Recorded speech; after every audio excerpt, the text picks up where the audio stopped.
Listen, it's your boy Denzel Snipes. Welcome to the Gauntlet. It's Gauntlet Friday, baby. You see the throwback Mario Brothers shirt, you know what I mean? We got a little Mario, we got a little Koopa, Princess Peach, we got Goomba and them on the shirt, you know what I'm saying? So, yeah, listen, it's going to be a loaded show. We got somebody coming off the bench. He hadn't played in about 6 months, but he's back. So before we get started, let's go ahead and remind everybody to please check us out on Instagram, Twitter, or X, whatever you want to call it, Facebook and YouTube. Hit that like and subscribe button to Sideline Sports. We got great material. Also, hit that notification bell, too, because every time there's a new video, we will be posting. You'll be notified. So it's not just this. We got a spinoff show picked off that comes on Wednesdays. There's also College Football Fridays, Sideline Sports Show, Cub Fidential, you name it. It's LinkedIn. LinkedIn the End Zone, which is the morning show, like the first morning show on Sideline Sports, is great. But listen, it's all great material. So please, check us out. Let's go ahead and get the crew in here, man. So he's not in his closet. He's not on his couch upright. He's on his couch laying down. This guy right here. Hey, concussions are a real thing. Like, I have one. Yeah. Had a little mishap on Tuesday. The ambulance was called. Thankfully, we got him to not come and take me to the hospital. I'm all right, but yeah, laying down is the key right now. Hey, man, I think you probably get the Week's Warrior Award having gone through that, and you still show up to the show, man. But much appreciated, And then up here by a campfire watching his Wizards, Tales from the Dark Side. What's going on, brother? Are you afraid of the dark? Are you afraid of the dark? Ironically, I was as a kid. Now, not so much. No, the show. Now. But how y'all doing today? You don't remember the show, Are You Afraid of the Dark? On Snick? Nah, I didn't. Oh, he wasn't a Snick kid. That's tragic. Wow. I mean, come on now. That's funny. way back. Funny thing about that is, like, the horror shows, like, as a kid, like, when I was, like, from 3 to 7, 3 to 6, I could watch Tales from the Crypt and be okay. But after 6, from, like, 6 to, like, 13, that show used to scare the crap out of me. And it had some good stories. Like, the one story I hated the most was when the little Civil War soldier baby dolls came out and, like, killed the people. They were, like, demons and possessed. It was just a whole shebang. Puppet Master? Yeah. Well, and then here's our fourth, fresh off the bench, coming in at backup running back, Jacob Christner. You can put me in your fantasy league this week. The 40-man roster has been expanded.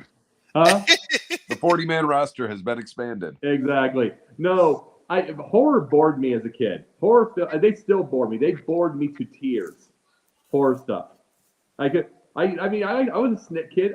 But I'm like, I watched all the Nickelodeon stuff, but I just could not. I just was bored with horror stuff or suspense. Yep. Well, let's go ahead and kick off this loaded show with everybody's favorite sports moron of the week. Anyone who with an egregious take or who did something stupid, he said something stupid, whatever. Now's the time to get it off your chest. It's video time.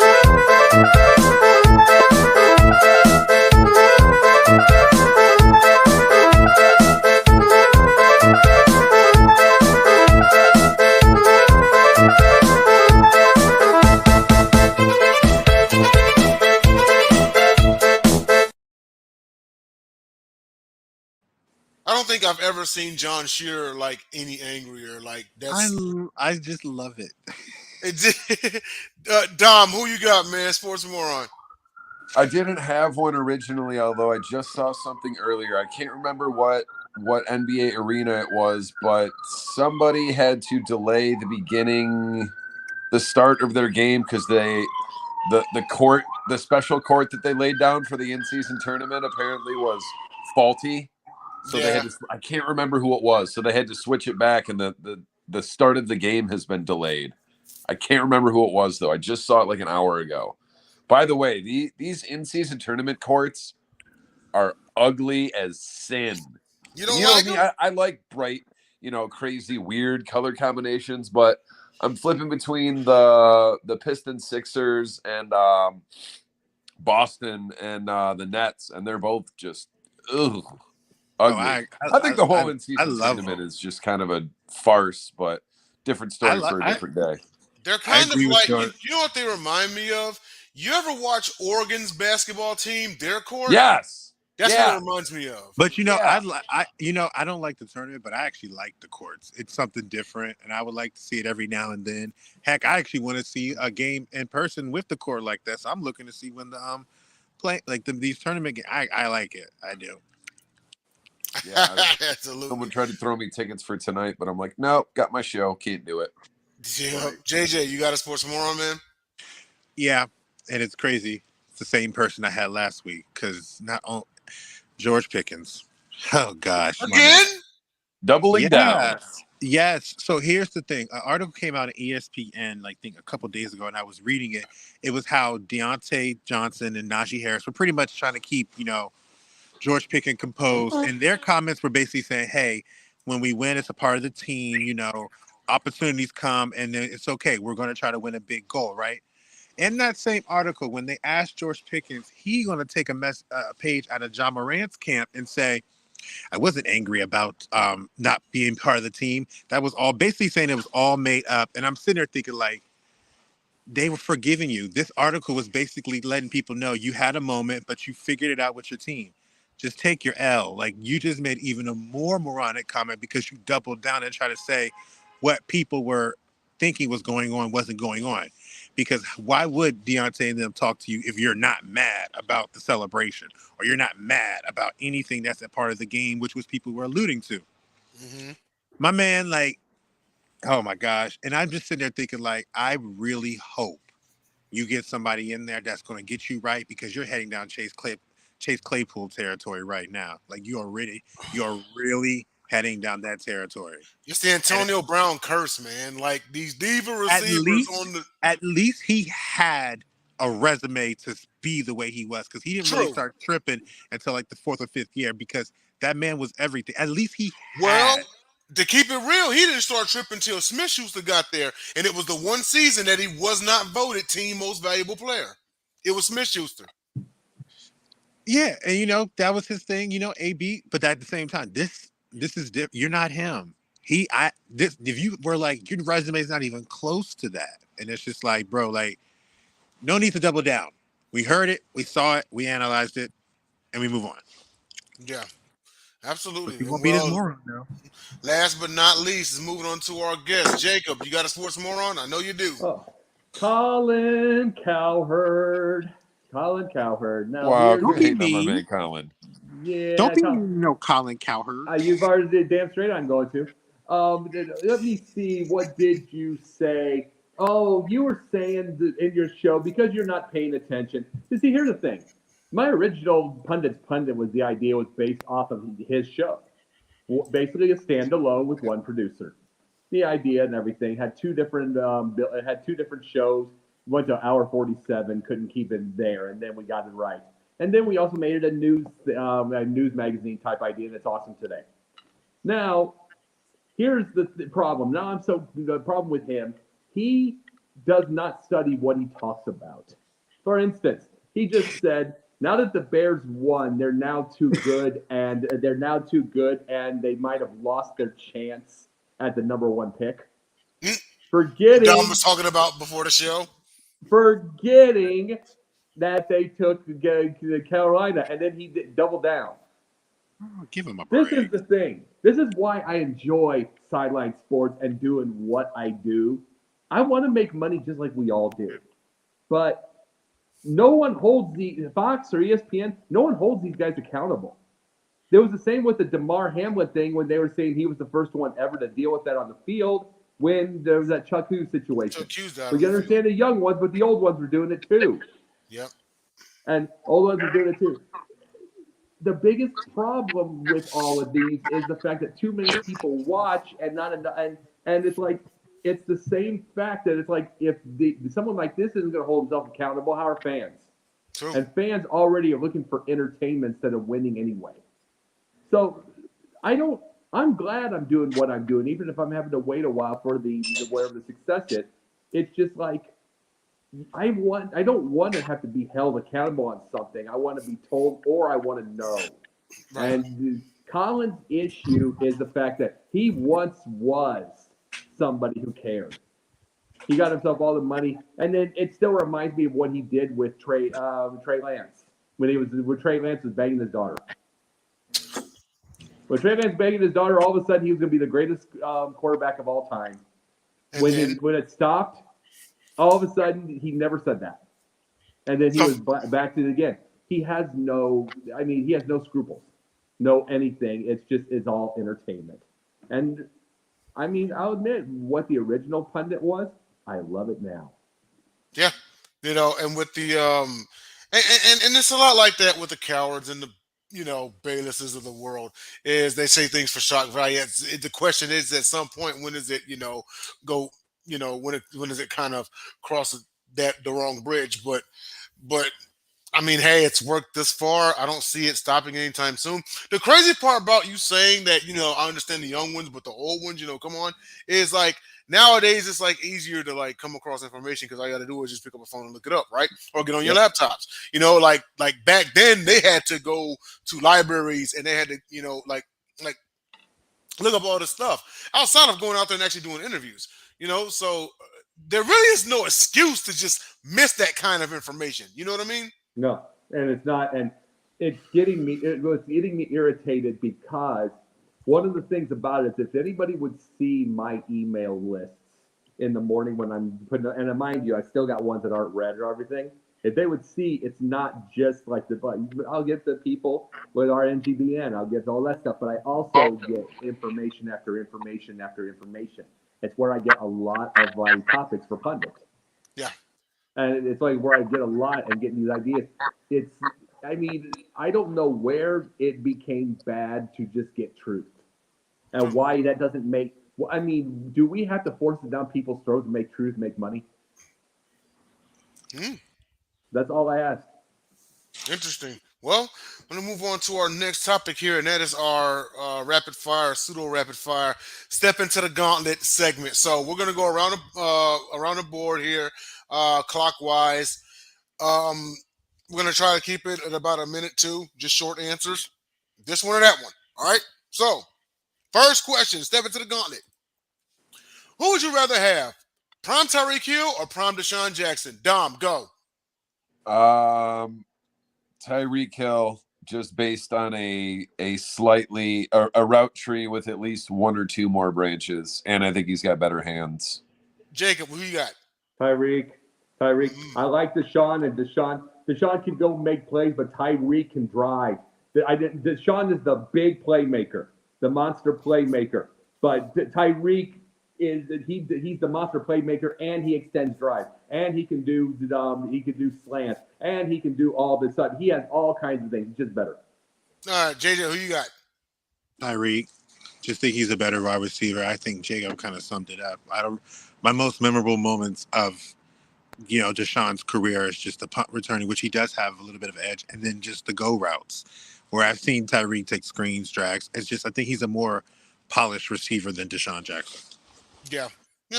Okay. On this one, I'll go ahead and take Hill. It was hard it was hard though because I really all week long I was like, man, I gotta take Deshaun because he returns also. Now here's the thing: Tyreek Hill returned, but he did in college. He didn't not so much in the pros. Deshaun Jackson was known as an electrifying returner, but I'm gonna go ahead and take Hill. 8 games to 1,000 yards. I mean, that's unheard of. He's got an NFL record. So let's see. Question 2 of 4. Step into the gauntlet. True or false, the Washington Huskies will make the college football playoff national championship game. They currently are the 5th-ranked team. Dom, go.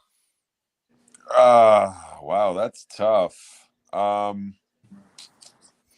Let's see who would have to fall out.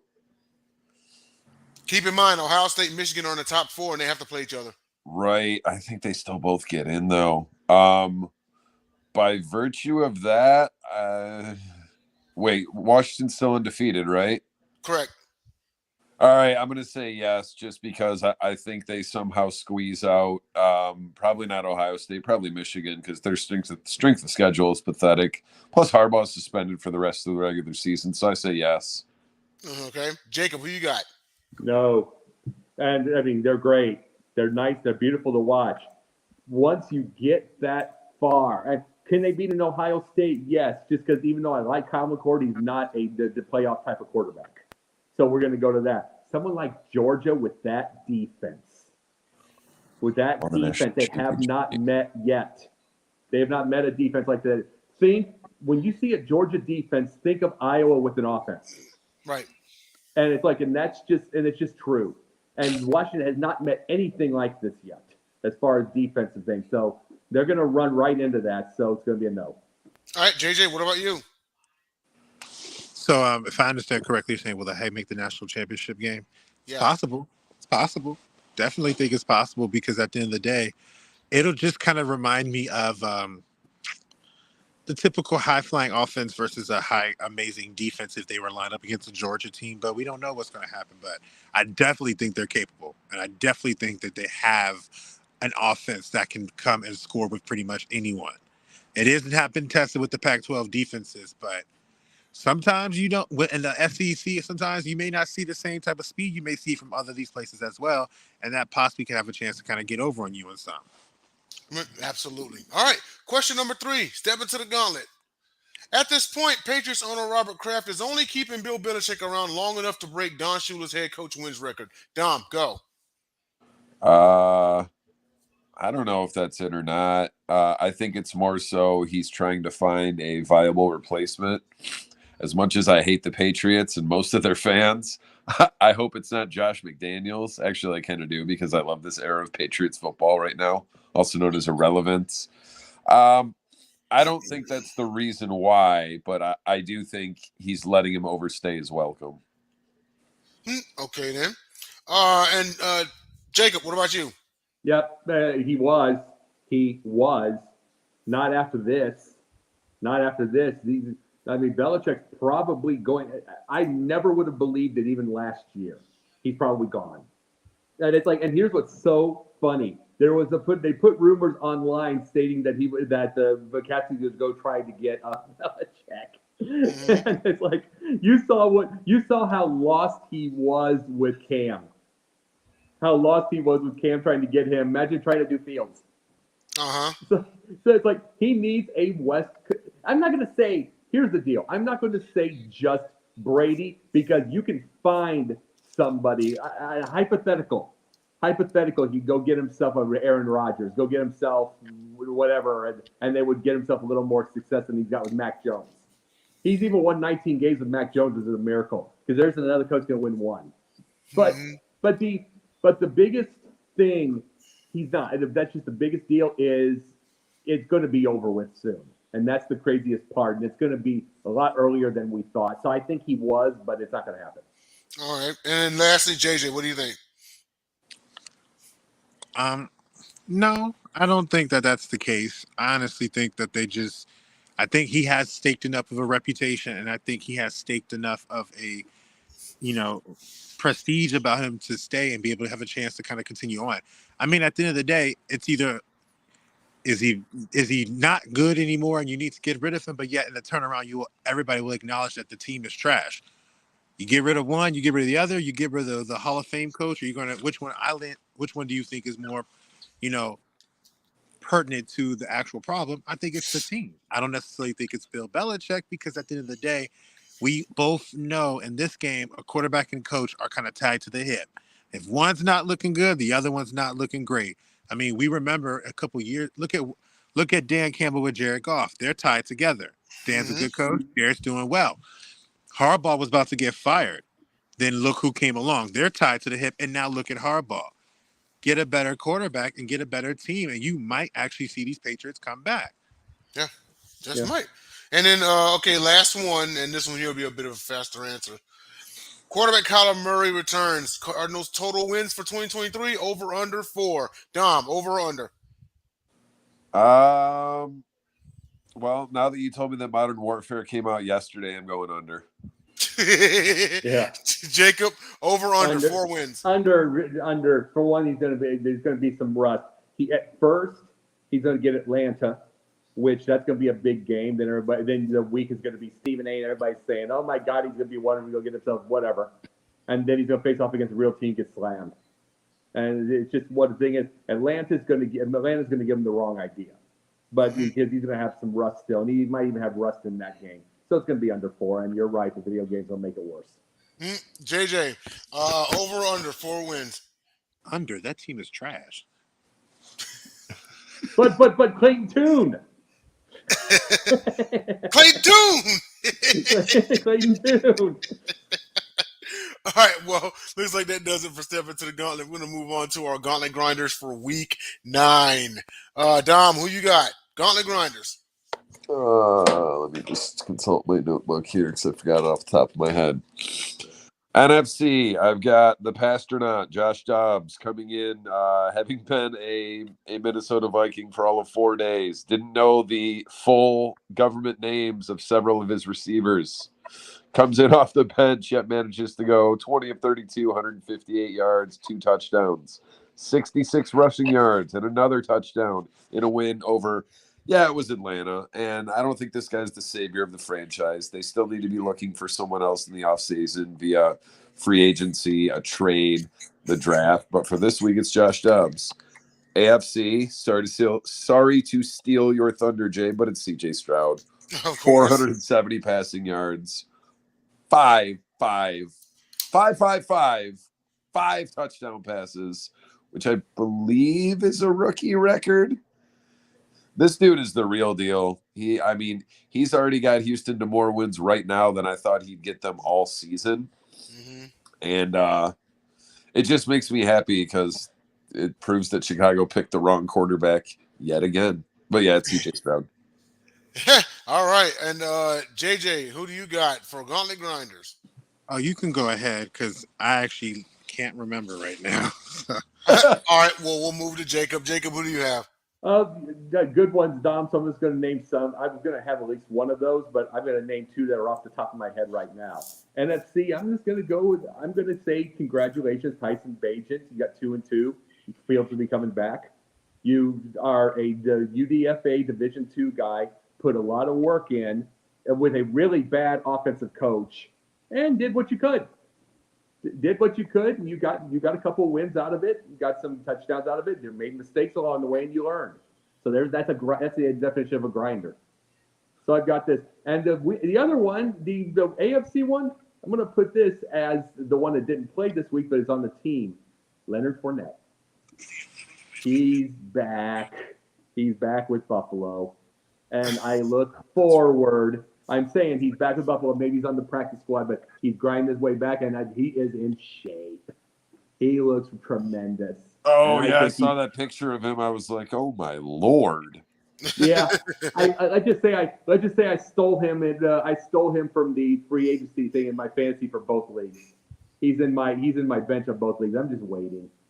Trust me on that. I'm waiting for the late one. I'm 7-2 in both leagues. I'm 7-2 in both leagues, and I'm waiting. That's gonna be fun. But no, Fournette. Absolute grinder for not getting out of shape during the time off. You're a workhorse, and I look forward to the rest of your year. Definitely workhorse back coming back. JJ, you remember yours now? Yeah, I'm gonna start off with the NFC. I'm going to just give it to the entire Eagles offensive line. Just those guys just continue to grind, continue to do that. That tush push is literally like brotherly stuff, however you want to call it. It's just every time they line up, it's almost like even when you do. But I also think that they're so strong, players don't want to get hurt when they're going under or trying to get them. But give them an offensive grind. And now on my AFC side, I will shout this kid out because I ain't never seen nobody get 100 yards and 9 carries the way Keaton Mitchell did for the Ravens just on that second half. Mm-hmm. Even though I will say this because he fast, very fast. He's fast, and it was just I hadn't seen that type of movement from a Ravens running back in a very, very, very, very long time. And it's just like he grinded 9 carries, 138 yards, and I promise you, I never seen Seattle look like they didn't even know what hit them. But the way he did it, so I give him a chance to grind. We were already up big, but it's good to see the rookie come in and grind. Sweet. All right. Well, my gauntlet grinder for the AFC is Indianapolis Colts defensive back Kenny Moore. So this guy had a 49-yard interception return for a touchdown. And just when you think, a defensive back gets a pick six, he's had a good day, he said, nah, brother, I ain't done. He then got a 66-yard interception return for a touchdown. He had 2 pick sixes. I believe he was the first coach in about 3 or 4 decades to do that. In a win versus Carolina, 27-13, 2 interceptions returned for a touchdown. I specifically went because I needed the points bad. I went into free agency on fantasy football and picked up the Colts defense just for that game, and it netted me like 27 points. So congratulations to Kenny Moore. Awesome job out there, and thank you for helping me win the week. Now, for the NFC Gauntlet Grinder, I have quarterback Sam Howell. He went a cool 29 of 45 for 325 yards, 7.2 yards per attempt. He had a touchdown. He did throw a pick. He had a pass rating of 84. I'm not expecting this team to do anything much more, but at least Sam Howell. And I mean, I would put him only slightly better than Taylor Heineke at this point. But well, hell, what other better options they have? But Howell's a hustler. He went out there and did his thing. Granted, yes, it was against New England, but when you're the Commanders, you take every win you can get. And I actually want to send out an honorary shout out to utility player Taysom Hill. His stats this past weekend, he was 1-on-1 for 3 yards and a touchdown. He had 11 rushes for 53 yards. He had 4 receptions for 13 yards and a touchdown. Doesn't sound like very much. He did score twice. But with those stats, he became just the second man in history to, for a career, have passed for 10 touchdowns, rushed for 10 touchdowns, and received 10 touchdowns. And if I'm not mistaken, the NFL Hall of Fame came calling. I think he donated his gloves or something like that. But, yeah. Utility player, we haven't seen one like him in a long time, and it'll be a long, long time before we see one like him again. And you want to know who's 2 away from getting that, and you don't think about that. Walter Payton. Yeah, he had the 10-10, and then he had 8 passing touchdowns. Yeah, 8 passing touchdowns. And that was a running back. Payton was just ridiculous. He was. Yeah. Peyton was definitely a generational talent, Yeah.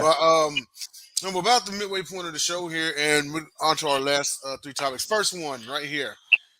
So J.J. Watt recently appeared on the Pat McAfee show, and he was very critical of the NFL's excessive unnecessary roughness fines, saying it's getting out of control. We all have been very critical of, referees every single year, There was criticism in the Eagles in Miami game. There was criticism with the Buffalo and the Giants game. That definitely was a pass interference, But, in this one, it's the unnecessary roughness fines. Of course, coming from J.J. Watt, who, made a living rushing the passer and everything. There are just some people out there who are like, the quarterbacks are getting overly protected because, they're football players just like everybody else out there on the field. Not everybody is the size of Doug Flutie. You had guys as big as like McNabb, right? He was like what, 6'2", like 240, 245. You had guys like Josh Allen that's like 6'5", 240. Like you have quarterbacks who are the size of linebackers. Why are they being protected like that? You know what I mean? And they have the size. But he was saying it was getting out of control, and I want to start off with Dom here. Do you agree or disagree with Watt's stance? It's not necessarily out of control. Hey, you're coming in and out. Me? Yeah, you're coming in and out. Huh. Say again? Better now? Yeah, better. Go ahead. Oh, yeah. I don't think necessarily that are or Hey, can't hear you. It's happening again. You may have to just like hold the phone. How about now? There we go. Go ahead. All right. Maybe it's anyways. All right. For a third time, I don't think it's necessarily the fines that are out of control because unfortunately, like agree or disagree with it. More often than not, if you get an unnecessary roughness flag, you're probably going to get a fine as well. It's definitely ridiculous, but I mean, at least those two kind of somewhat go hand in hand, the flag and then the fine. It's just the amount of times that they throw the flag for it. It's basically like anytime it's a sack that's not just a wrap and a pull down, it seems like you can pretty much expect a flag and or a fine every time you see a quarterback get hit. And it's like the what am I trying to say? It's less often that you see it happen than there isn't a flag thrown. And then myself, I kind of get surprised, like, oh, not that I agree with it, but I'm like, oh, they're not going to throw the flag on that. They throw it every other time. It's proceeding towards the direction of, and I've been saying this for 10 years, Flag football. sooner than later, you're going to see the quarterback either he's going to have 2 flags in his waist, and it's going to become grab the 2 flags for a sack, or, or a tackle once he's out in the field and running as a regular player. It'll still be 2 flags. It's a little ridiculous, but I don't necessarily agree with it, but I understand trying to protect the quarterback no matter how big they are, because it greatly alters the chemistry and the opportunity to succeed for a team if their quarterback gets hurt. So I guess in some ways it's kind of a necessary evil. And as far as the fines being excessive, yeah, probably, but it's not like these guys can't afford it. Well, just for context on that last statement, you know how much the NFL has collected in fines this year? And this is just all in total, from excessive celebration to unnecessary roughness, everything in between. The NFL has collected $3.2 million already in fines alone. It's mid-season. Wow. Yeah, I was gonna say 5 to 3.2. I'm actually that's about what I expected. Yeah. As it was definitely over 1 million, Yeah, But it's the excessive celebration ones that drive me, because how do they get to decide what's the formula or the algorithm for what's excessive? Excessive, yeah. Well, I want to move it down to JJ and get your thoughts about this. Do you agree with JJ Watt on his stance on unnecessary fines or unnecessary roughness fines, or you're the opposite? I'm the opposite, because I understand. I understand why it's happening, and I understand why they're doing flags on unnecessary roughness, or let's say excessive celebration. I want to touch on both of them. Let's talk with the unnecessary roughness. It is all an opinion on judgment from each individual. So, for example, you mentioned that you feel like these guys get protected too much. Imagine how the people that were rallying behind Cam Newton or other quarterbacks that weren't protected at all. So, on one end, that's not unnecessary roughness when the person just gets tapped. And on the other end, if somebody's telling you, yes, it is unnecessary roughness. I'm going to be very clear when I say this. You're never going to agree on how to properly sack a quarterback or hit a quarterback. I have just come to understand what he has said. It's a necessary evil. I expect to see calls that I'm not going to agree with. And I expect to see calls on both fronts I'm not going to agree with as well, where I think it should be unnecessary roughness or I don't think it should be unnecessary roughness. Excessive celebration. I think we sometimes forget that kids watch this game. Kids emulate these players. Kids like to talk and do the things that they do. Now ask yourself, who has more of a mature mind to not let it get to them? An adult or a kid? Yeah. So if you're seeing these celebrations go on and they're okay, you tell that a 13 or 14-year-old kid in the hood somewhere playing football and doing the same celebration, that could turn into that kid's life being gone, because somebody's not going to have the mature mind to understand it's just a game and keep it moving. They have to do that because they do know people are watching. They do know parents are trying to see how they do. And like it or not, there are parents out here that are very authoritative and very strict on things. And so some of them, just as much, you have a lot of people who think like, oh, it's getting too much. It's getting like this. Some people are sitting there like, I like the control that they have right now. I like that they're doing this. I like that they're doing this. And so because of that fact, I understand it. I just do. Good point, JJ. Yeah. I mean, and granted, yes, you do have kids watching the games and everything like that. And I get it if something goes too far. But to be fair, Charles Barkley did say decades ago, I am not a role model. Everyone remember when he said that, right? Mm-hmm. Your first role models typically are supposed to be your parents. It's their responsibility. So now I want to respond to that too. Mm-hmm. You're not a role model, but you're on TV. And kids are impressionable when they watch TV. What happens? So whether you like it or not, you are going to be watched. And at the end of the day, what are you going to do? Because this has probably happened if somebody sits there and says, I'm emulating Charles Barkley. That's why I'm doing Exactly. this. And they end Yeah. up doing something that can harm somebody. Yes, whether you sign up for it, that's like we doing any job. I can't go to my job and being like busting up, what's up with you, son? What's going on? No, I have to act a certain way Mhm. because people are watching me. And if you don't want to be a role model, then play in a league that doesn't be shown on TV. Because as long Right. as you're going to be shown on TV, you're going to be looked at in some way of a role model or going to be watched to see if somebody wants to Exactly. rally behind Whether or you not or you not. choose to accept the role of role model, Mhm. you are still a sports hero, which by default makes you a role model of sorts.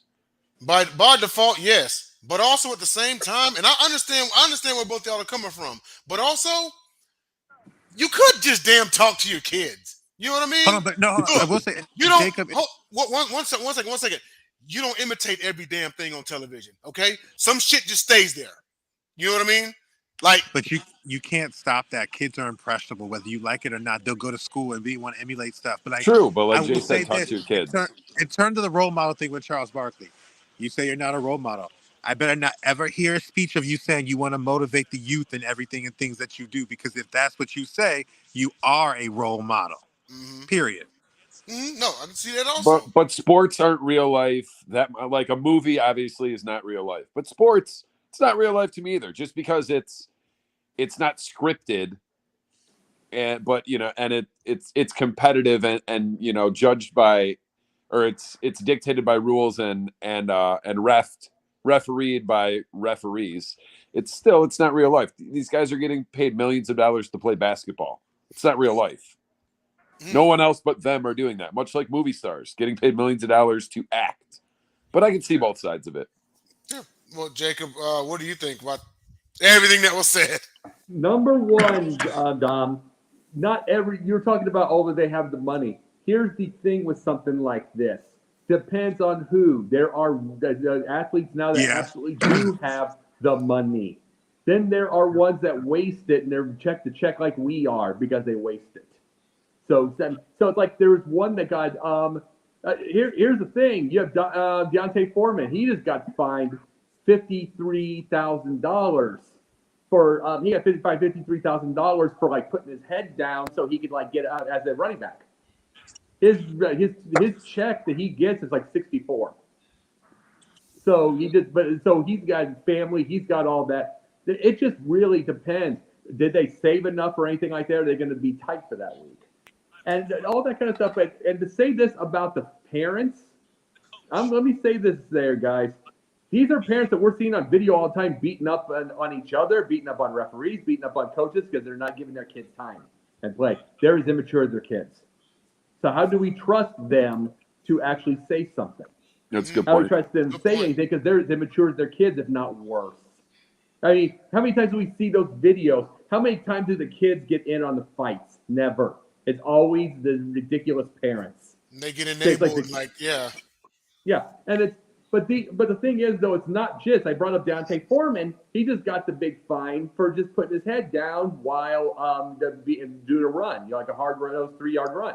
Yeah, And before you continue, I think that really is the elephant in the room, Jacob. Dom, JJ. I think that's the real elephant in the room. Maybe it's not the athletes. Maybe it's the parents.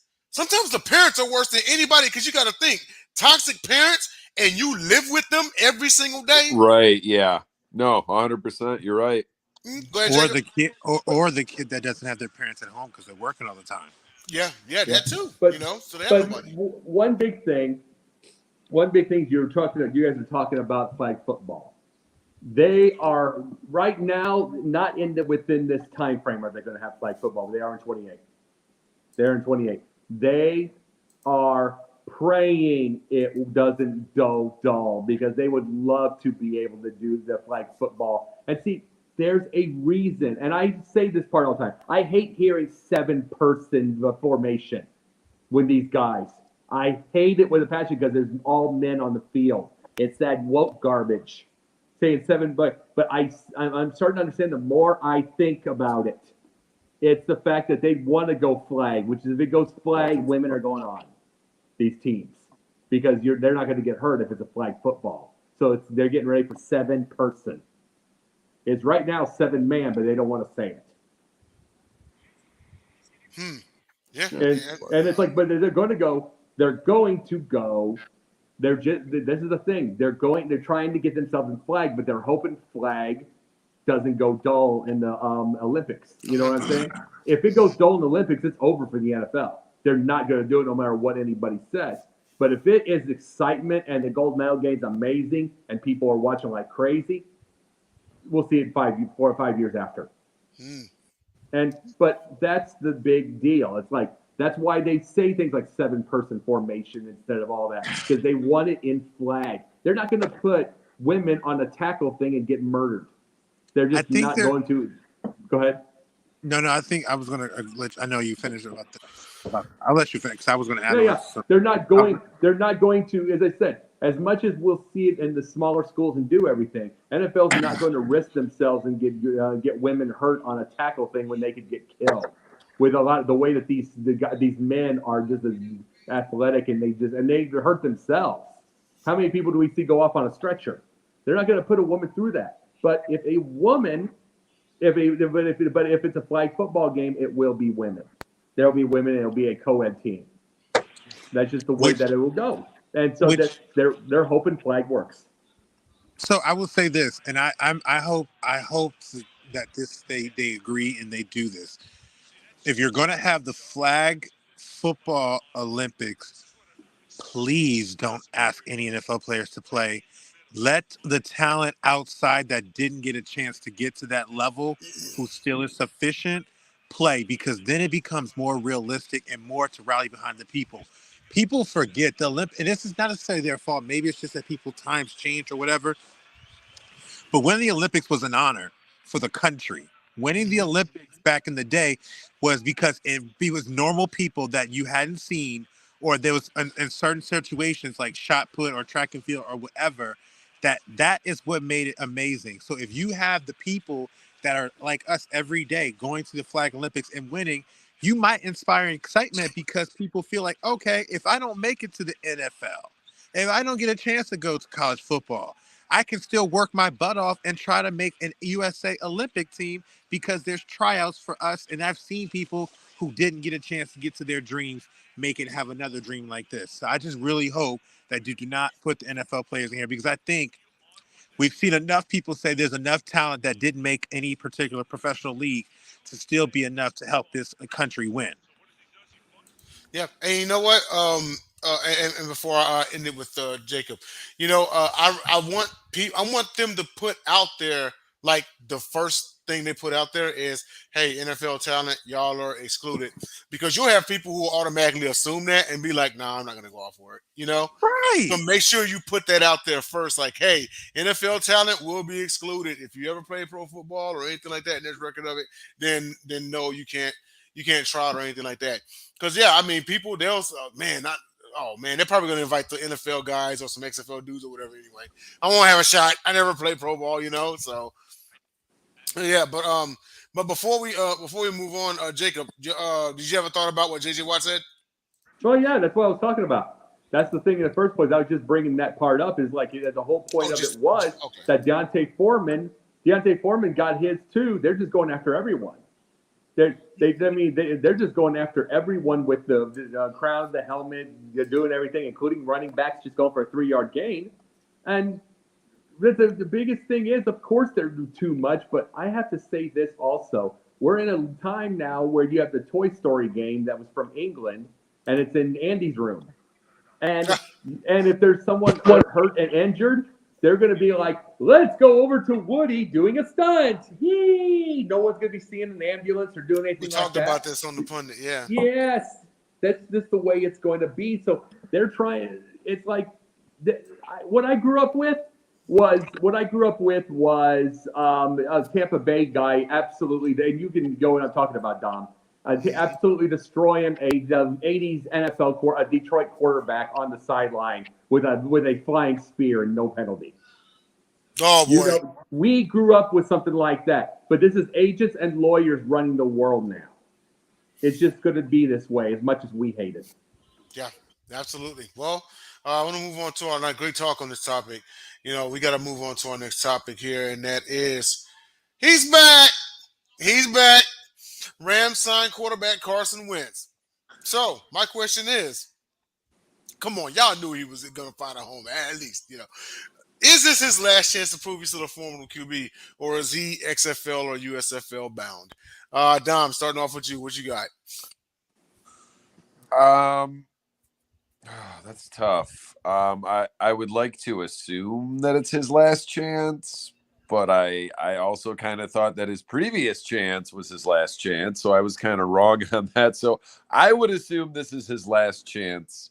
Yes, I mean he does have some pretty decent talent and weapons around him there in LA or whatever it is the Rams play nowadays. How long is Stafford out for? I don't think he's out at all. I don't think he's out at all. He just missed that one. And then Brett Rippett played his awesome game. Yeah, and he actually got cut to bring in Carson Wentz. Go ahead. This could be a not so subtle MO of the Rams trying to tank. Now that they're finally in rebuild, the bill came and the whole F that picks thing is now in the rearview mirror, so they need those picks. I'll be interested to see what he can do.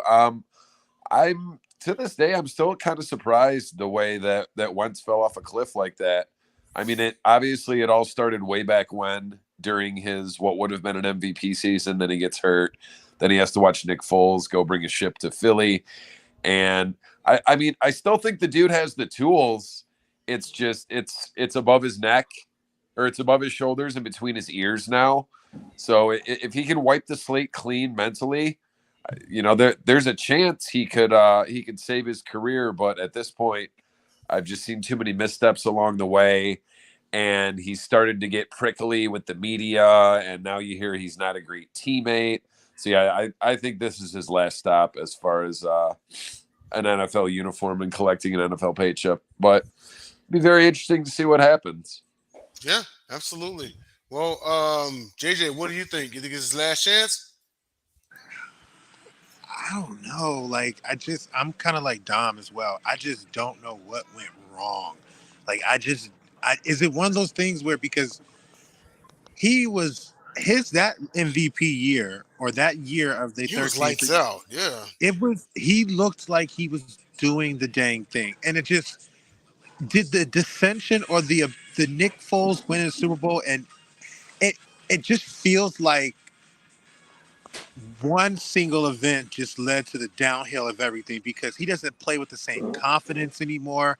He doesn't have the same type of, bravado about him, or like just, that, confident that, he can still figure it out, because it's just, it just looks like a guy that just is always second guessing himself or always not sure of anything, which lets me wonder did somebody hurt his feelings bad in that Philadelphia locker room when that whole thing what happened with Nick Foles and he became like the guy that everybody wants to rally behind? Because I still think he's a good quarterback. I just think, in the right situation, it's possible. It's just possible, because it's not as if I can think like I would take him on the Bears over Bagent and Justin Fields as the way they're currently playing right now. Even though now, hang on, Jacob. Go ahead.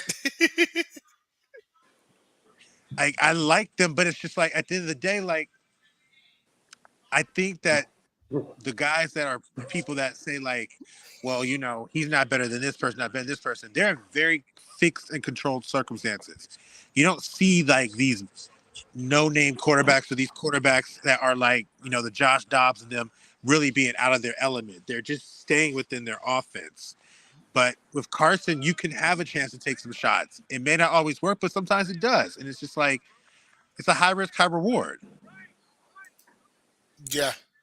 Yeah. It is absolutely.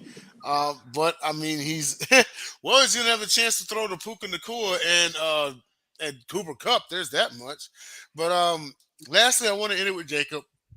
So JJ says he'd rather him be on the Bears. Here's what I'm looking at right now. Like I'm Homer Simpson.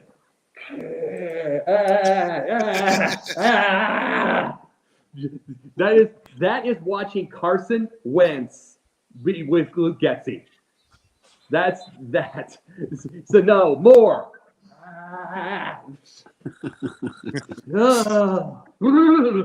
No. If a guy like Fields is struggling, who does have some skill, and you have to give the simplest, and I like Bajent, but you have to give the simplest deal to it. You know what I'm saying? Mm-hmm. You have to give the simplest thing to it. You notice Carson Wentz, all of this weeks, when you have Zach Wilson around and there's no Carson Wentz, you notice that you've got the UDFA Division II guy and there's no Carson Wentz. You notice the difference with something like that? It's Nathaniel Hackett and Luke Getzey. Yeah.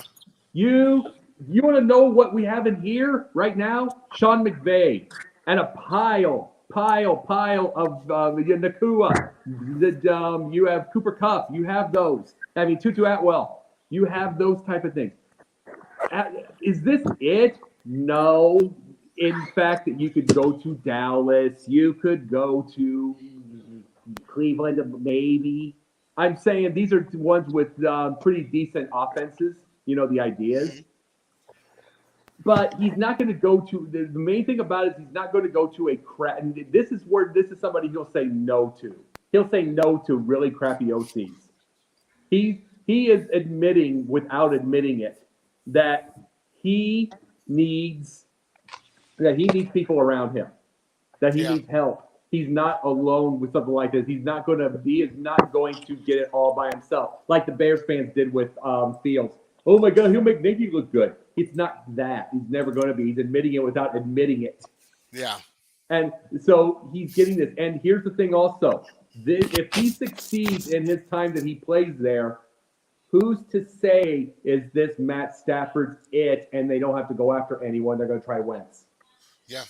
And he's there. You know what I'm saying? Instead of going into the waiver wire. Yeah. Well, keep in mind, Mayfield was with the Rams last year with a few starts. Now he's a starter for Tampa. So maybe Wentz is doing the same thing and kind of using that as a springboard to get to another team. Say that about Baker, yeah. Or, who knows what's going to happen with Stafford. I mean, his time might be up this year. And then they may say, hey, Wentz, you do a decent job. You know the job's yours. But, we got about 5-6 minutes left. Real quick, just want to go to our non-sports topic. So I wanted to touch on bullying and the evolution of it and how to put a stop to it. For everybody on this panel and for some that are watching, at one point in time, bullying was just kind of the bigger kid in school that was just picking on the little guy and such. And well, nowadays, it's evolved, like now it's cyberbullying and other measures that they're doing. It's actually gotten worse. It's led to people taking their own life, self-deleting themselves and everything. And with some of these kids, they have such a advantage because they're very non-confrontational. They're non-confrontational to the point where, people see that and they prey on them, and so I wanted to go around the horn real quick and get y'all's thoughts on evolution and how to put a stop to it. I'll start with JJ. JJ, what you got? This is a subject that it breaks my heart because I have a nephew who's 11 who goes to school, and there's not the family aspect of a home is not the same as it once was. And because whenever you would get bullied from people, you're taught to stand up for yourself, but you're also taught to, once you stand up for yourself, you don't become the victimizer or become something more. You just stand your ground and you move on. And then on the flip side, the bully's parents, sometimes they don't know, but they find out, be like, listen, you learned your lesson. Let's learn to be a better way. Like, there's structure about it. But nowadays, when you see parents fighting each other, parents fighting kids, parents fighting teachers, how it seems like it enhances the bullying because they're not mature enough to have their kids be respected. And a lot of bullying is just trying to get attention. But the problem with it is that social media, internet access, seeing different ways to do things to hurt people has increased the type of violence that bullying has happened. And you can recall so many stories that I don't even like watching certain things when it comes to people being bullied. It's crazy. Like you got, of course, the girl that went to Mexico. That was the bullying. You got this one girl. I remember a long time ago, like 2012. The girl was her friend, pretended to be her friend, came to her house, and they beat her up and they bullied her by sending that video to everybody in the school. The girl committed suicide. I don't know how to stop it, and it just at the end of the day, I see why people want to homeschool because it's just scary. It's scary. It is absolutely. You know, in that situation right there, and that's doubly bad because she went down there with people. It's even worse, matter of fact, when it comes from people like that. Like she thought that those were her friends, right? Yeah. And then they just knifed her in the back like that, and that's got to be the ultimate disappointment because it's like, wow, like I believed in this group of people. I hung out with them. I shared secrets and everything. I was there for them, and then like this is my payback. So now she feels she has nothing to live for. But I want to swing it over to Dom and then get your thoughts about this whole thing. Well, as a parent, the only one amongst us four that is a parent, I feel like I finally have a leg to stand on. And I can't say that I don't ever want to see my kid get bullied, but I'm looking forward to the days when he reaches school age because I can't wait to deal with the bully and the parents of the bully because I went through something like this with one of my good friends. She said her kid was getting bullied. I said, okay, there's a simple solution. We're going to follow that kid home. You're going to point him out. We're going to follow that kid home. We're going to talk to the parents, and I'm going to say, your kid was bullying my kid. What are you going to do about it? And before they even say anything, I say, this is what you're going to do about it. You're going to slap your kid around in front of me. And if you don't, I'm going to slap your kid around, and then I'm going to slap you around. The only way to, like, you can't, and it's unfortunate, you can't rely on teachers and principals and guidance counselors and whoever there is at the school. Nope. Like, technically, it is their job to keep your kids safe, but in reality, it's your job as a parent to keep your kids safe as you can, to teach them conflict resolution. And yeah, I would rather my kid talk his way out of a fight or de-escalate a situation like that with words rather than his fists. But sometimes it comes down to that. I don't want to say kill or be killed, and I wouldn't say it's bully or be bullied, but kids got to stick up for themselves. Yeah. And it starts with the parents because little kids, whether they're 5, 6, 7 years old or teenagers, they don't learn to act that way and think that it's okay on their own. Either they're at home and they see their dad beating up on their mom, or the way that they talk to each other and how they interact, and it starts with the parents. So really, you almost have to skip past the kid and go right to the parents and be like, you got to do something about this, or I'm going to, because your kid's not going to keep bullying my kid.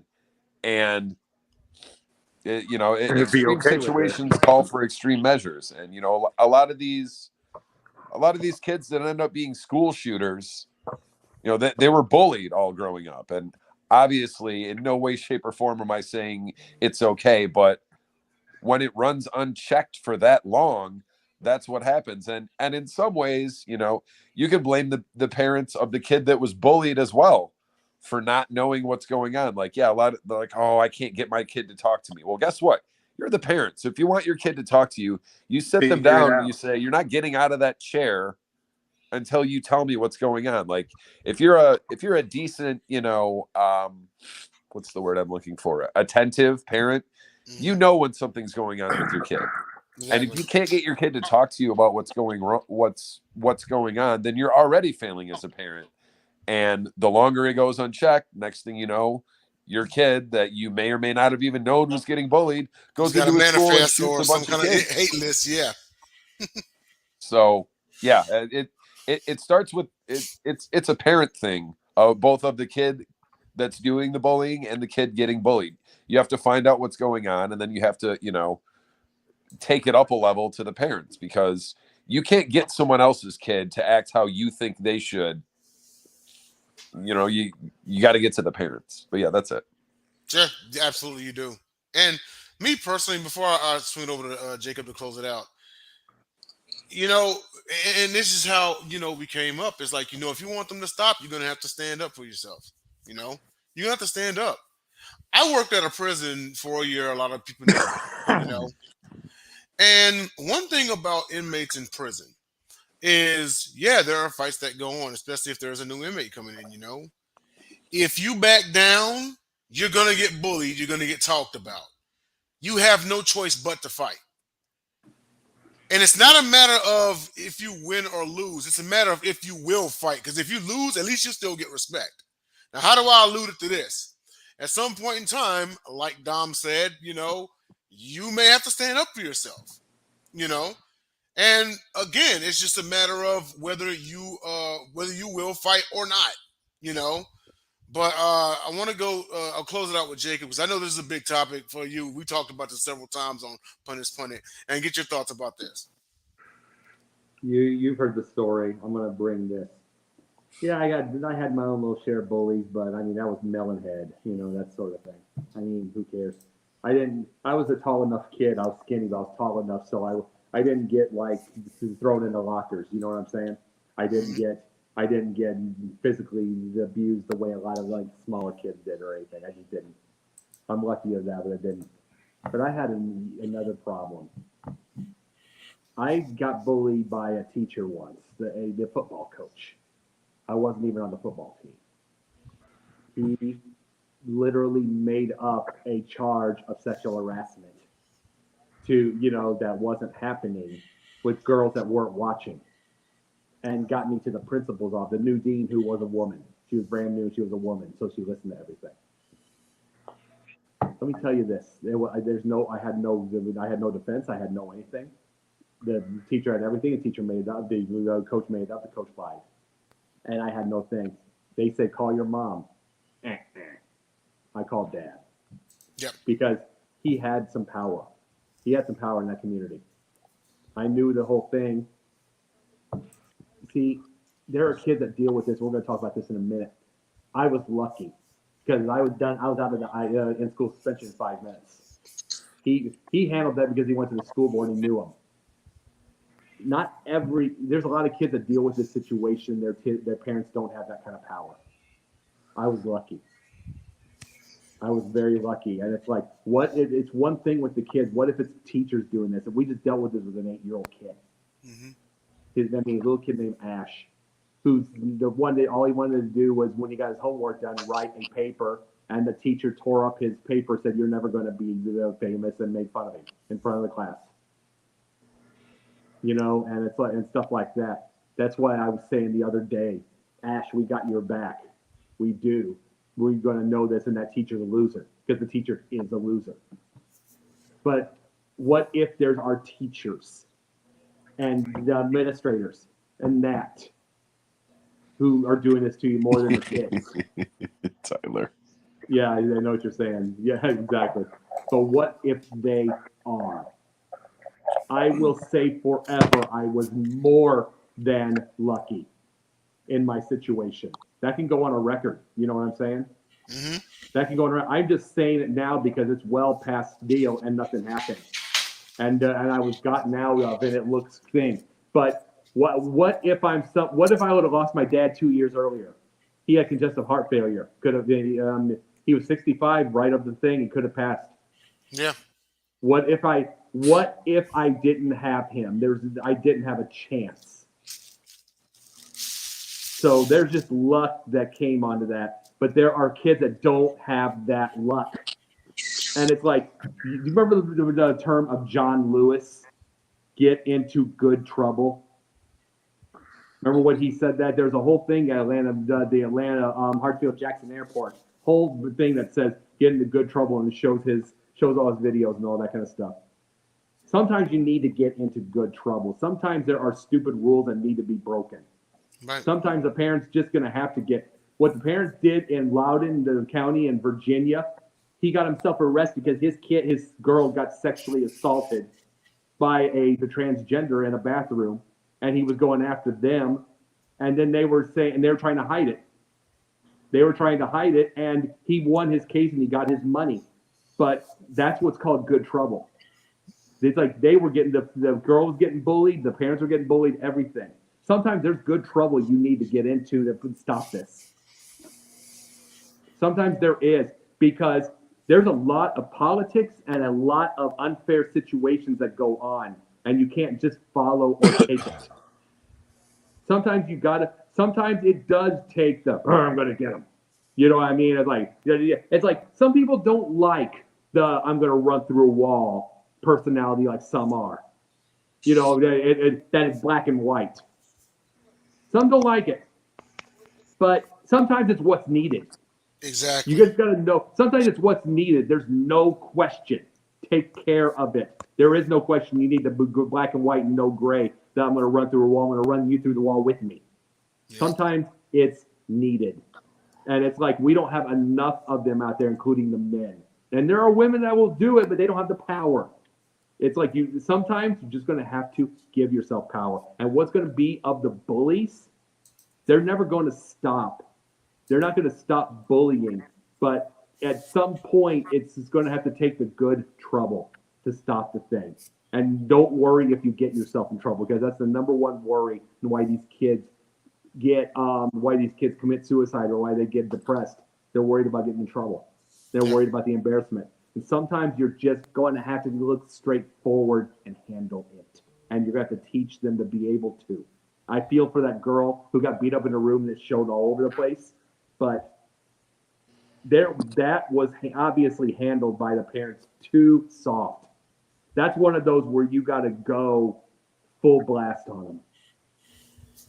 Full blast on the parents, full blast on the schools, full blast on everything. There's no question. Your kid has no question that he or she has backup. Yeah, absolutely. You know, I'll just end it with this. You know, a little bit of trouble will save you a lot of future pain. Mm-hmm. Shoot, you know, back then we got into fights. Oh, you're spinning for 3 days. So free. Thanks for the 3 days I get to sleep off. in. I get to sleep in. And to watch TV or whatever. Like, I didn't start the fight and everything, you know, so I defended myself. But I understand you're going to give me a free 3 days off. Cool. Just so you know, it'll happen again. If he comes after me, it's going to happen again. And again, and again, and again. And pretty soon, the people above you are going to start coming after you. Mm-hmm. You know? See, once kids learn this system, things will be a lot more better off. Start holding the authoritative figures accountable but you and know, make them do their jobs. You know there's something called gentle parenting? You know that, right? Well, sure. Like that in itself is crazy to me. Like that in itself is crazy to me. And so I think gentle parenting was you can be a gentle trouble. parent all you want as long as your kids will listen to you and do the right thing. But for the ones that don't, there was a show I watched the other day. It's fictional, but I'm just saying the show I watched from way back, and it was like the dad hadn't seen his kid in years. He goes, "Let's get it out of the way right now." I don't think you can get 16 years out of the way. I don't care. Let's do it. That's sometimes, you know, it's embarrassing to the people that are like, "Oh no, please don't. Oh no, this." Sometimes it's necessary. There's let there be. I have a hashtag that I start on Twitter once in a while. Let there be no doubt. I don't want to have to get that rough ever. I'd rather be negotiable. But if it gets down to it, you got to be let there be no doubt. You got to be, I'm going to go take care of this now. And you got to take care of it in a way of Montez Sweat getting through a line or you know what I'm saying? You know, just like any of the defensive ends that just go through at somebody. You have to take care of it with that speed and that power. Yeah. And then, you know, everyone has that one. I got to say this and we got to wrap up. Everyone does have that one relative, Dom, me, Jacob, JJ, anyone watching. In every family, everyone's got that one relative that's fight first. They're not as diplomatic. They will kick the school's door down. Yeah. You know? Yeah. If the bully knew about them, I bet you they straighten up real quick. The one you can't take anywhere. Yet you can't take nowhere You because they can't gonna take act the them fool. nowhere. They gonna act the fool. You know, so but no. No. I had it, and I tell this story all the time because I tell this story all the time. It's not because all the types of thing. I know I don't tell it just because I got away. I was lucky, but I tell it all the time because 2 years earlier I could have lost him, and then that's on my record the rest of my dang life. Yeah. And the reputation and everything. If it doesn't take someone with that, you act the fool. They run through a wall and knock some heads.